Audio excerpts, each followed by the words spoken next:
E aí, tudo bem? Eu sou o Breno e hoje eu venho apresentar no meu vídeo pitch o que eu desenvolvi referente à proposta, que era de analisar uma liga, algum campeonato de futebol que fosse de seu interesse e coletar algumas informações, colocar no front-end interativo e vou explicar um pouco sobre tudo que eu fiz, como ficou e algumas etapas e alguns processos. Então, bom, inicialmente, isso aqui foi o resultado final do front-end. Eu fiz em Angular. E, bom, aqui a gente tem a rodada, você consegue escolher qual rodada que você quer. Tem os resultados, as informações das partidas. E embaixo tem a tabela de classificação do RB Bragantino com o Santos. Aqui entrando na partida, você tem algumas informações. E nas estatísticas, você consegue ver os gols e as assistências. Se teve alguma questão de VAR e por que foi o VAR. Quais foram as substituições do jogo. Quais foram os cartões.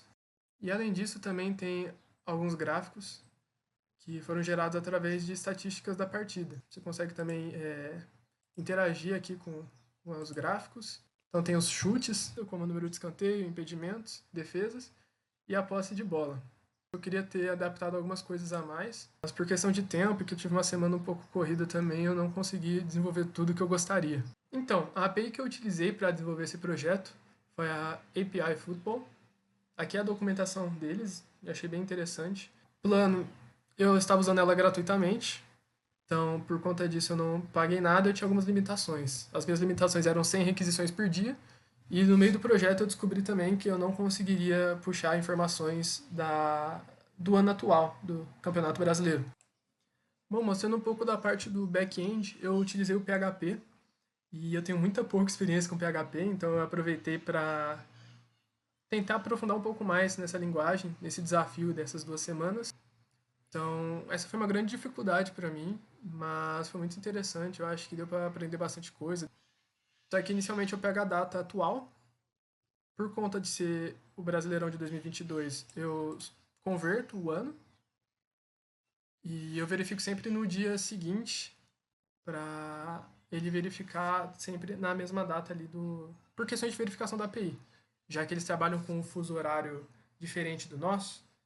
Então, eu faço essa mudança de dia só para confirmar que não teve nenhuma partida que era para estar num dia ali e não foi verificada. Conecto ao banco de dados e, bom, eu busco qual foi o último dia verificado. E aí, na API, eu faço a requisição do último dia verificado até o dia que está sendo verificado. Ou seja, se ninguém entrou no site por 3 dias, quando entrar, vai buscar todos os jogos desses últimos 3 dias. Aqui eu coloquei uma data de exemplo para ir testando e adicionando rodadas anteriores. E, bom, ele vai adicionando, ele pega a informação, ele vai adicionando. Ele adiciona na partida de acordo com os atributos da tabela.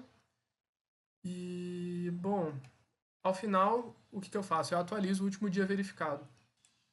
Bom, dentro do Angular, eu pego as tabelas que eu criei no banco de dados e eu uso elas como se fosse interface. Eu não faço os gets dentro dessas classes. Eu deixo para fazer tudo no service da API. E aqui, por exemplo, eu tenho as URLs. Eu tenho uma URL que faz todos os gets ali específicos do banco, né, das tabelas.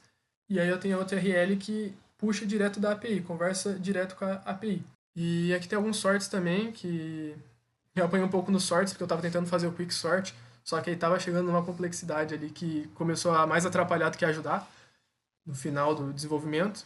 Então eu acabei colocando o sort do JavaScript mesmo e até facilitou. Bom, mostrando aqui o API PHP, que é o que conversa direto com o banco e não fica fazendo requisição para API Football.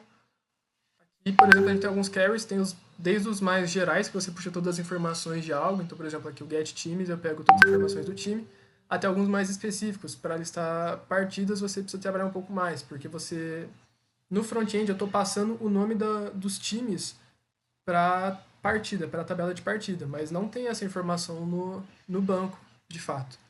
Tá? Aqui eu puxo todas as informações da partida e eu faço um join com a tabela de time e eu verifico os IDs que forem iguais e aí ele passa o nome.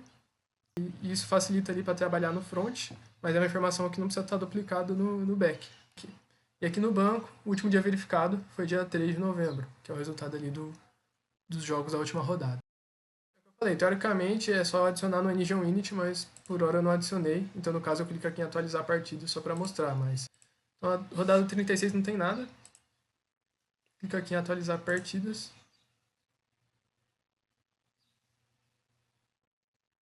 Beleza. 34, 35, 36. Já adicionou. Como foi o desenvolvimento do banco de dados e todas as ideias que eu tive, como começou e como ficou?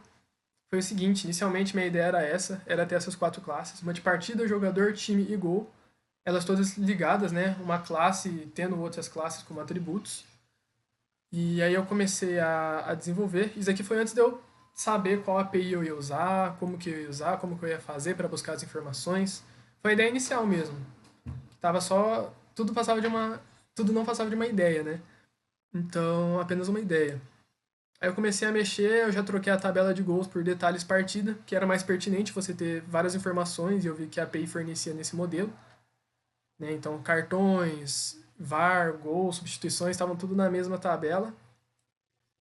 E, por fim, como a API ela já é pronta, já traz as informações bem estruturadas, então muitas ligações não se fizeram necessárias, porque a própria API ela já fornece o ID de cada time. Então, você tendo o ID de um time aqui, o ID do outro time ali, você não precisa ter a classe como atributo.